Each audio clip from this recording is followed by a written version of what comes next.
Breaking. Anisimova breaks down after China Open win. Credits Coco Gauff's inspiring words.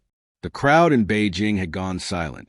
Amanda Anisimova, tears streaming down her face, had just clinched the biggest win of her comeback career. Her hands trembled as she dropped her racket, staring at the sky as if searching for something beyond victory. Cameras zoomed in, capturing every emotion. The disbelief, the relief, the weight that finally lifted after years of quiet struggle. When she finally spoke into the microphone, her voice cracked. This isn't just a win for me. It's a win for everyone who's ever felt lost.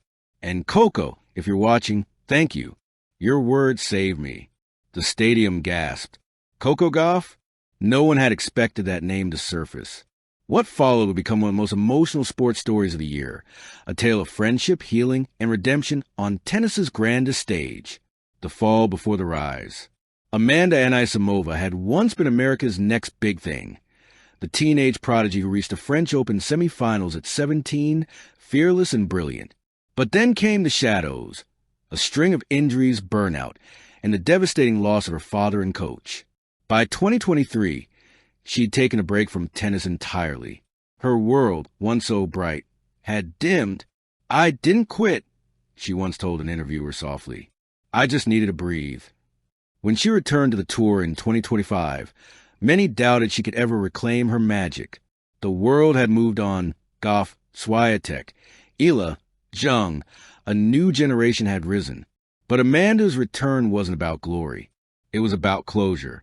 The night before the win. The night before her China Open quarterfinal against world number 5 Qin Wenjing, Amanda couldn't sleep. She sat on the balcony of her hotel room, overlooking Beijing's glowing skyline, nerves churning like a storm. Her phone buzzed. Coco Gauff Dove, you ready for tomorrow? Amanda, ready to lose, maybe. Coco, stop. You've already won just by showing up again. You don't need a trophy to prove you're alive. Amanda, easier said than done. Coco, no. It's done when you decide it's done. Tomorrow, play like the kid who used a smile after every point, win or lose. Amanda, thank you, Coco, for believing in me when I couldn't. Coco, always, we rise for each other. Amanda set the phone down, her chest tightening. She whispered to herself, play like the kid who used to smile. And for the first time in months, she slept soundly. Match day madness. The next morning, the air was electric inside the Beijing National Tennis Center. Amanda walked out to polite applause, a comeback story that few believed in, but many were curious about. On the opposite side stood Zheng Qinwen, China's pride, powerful, composed, untouchable in her home crowd. The match began with intensity. Zheng's forehands were lasers, her serves cannon-like, but Amanda met her fire with ice. Calm, tactical, relentless. Every rally was war. Every point, a battle against both her opponent and her own doubt. By the second set, Amanda was drenched in sweat, her heart hammering in her chest. Coco's words echoed in her mind. Play like the kid who used to smile. So she smiled mid-match after a 22-shot rally that ended in her favor. The crowd noticed. Commentators did too. That's the Amanda we remember, one of them whispered. The fearless one. In a stunning tiebreak, she sealed the victory with a blistering backhand down the line. Vintage Anisimova, 6-4, 7-6. The crowd stood. Cameras flashed. The moment was cinematic. And then she broke. Tears under the lights. Amanda walked to the net, shook Zheng's hand, and then simply crumpled. Tears spilled as she covered her face. It wasn't sadness. It was release. Years of grief, expectation, self-doubt, and silence collapsing all at once. When she finally took the mic, her voice trembled through sobs. I didn't think I'd be here again. There were days I couldn't even pick up a racket. I thought tennis had forgotten me, or maybe I forgot myself. The crowd grew quiet. Even Zheng clapped gently from her bench. But someone reminded me that the kid who loved this game is still inside me. That kid just needed a little kindness. So, thank you, Coco Gauff. You gave me back my love for the sport. It was rare for a player to cry so openly.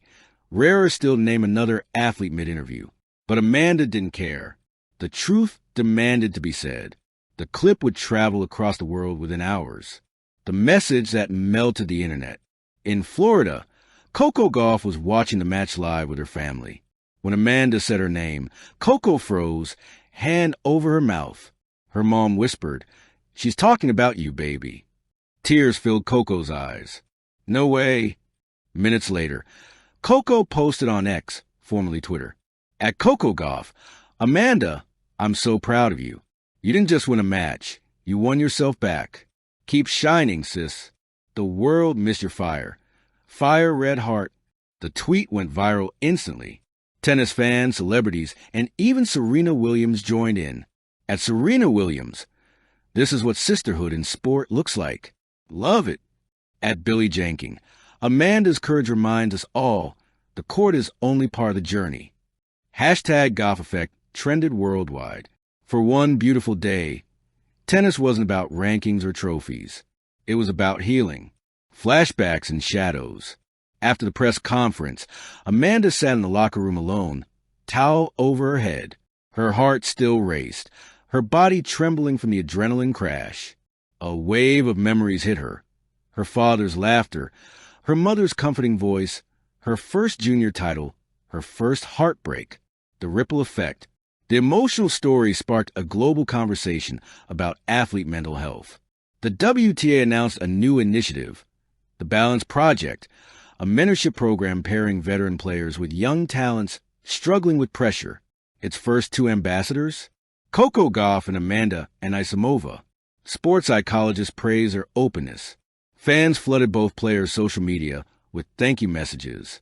One read, "Because of you, my daughter asked to return to gymnastics after quitting last year. She said, 'If Amanda can smile again, maybe I can too.'" Amanda reposted it with the caption, "That's the real trophy." Homecoming. Back in the U.S., Amanda was greeted at the airport with flowers, cameras, and fans holding signs. "Welcome back, Amanda. Your tears healed us too." Coco plus Amanda equals heart of tennis.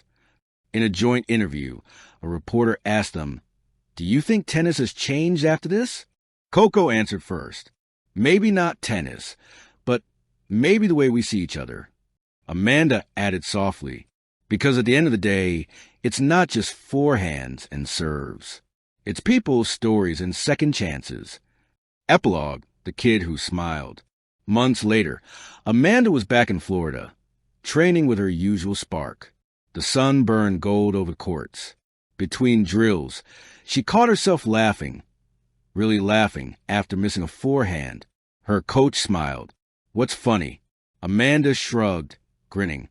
"I just remembered something Coco told me." He raised an eyebrow. "What's that?"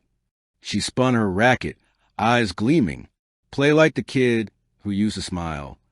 The ball flew over the net, effortless and pure. And for the first time in years, the world saw not the fallen prodigy, not the comeback story, but simply Amanda Anisimova, smiling again under the open sky. Thank you for watching. Please don't forget to hit the subscribe button, like and share. Till next time.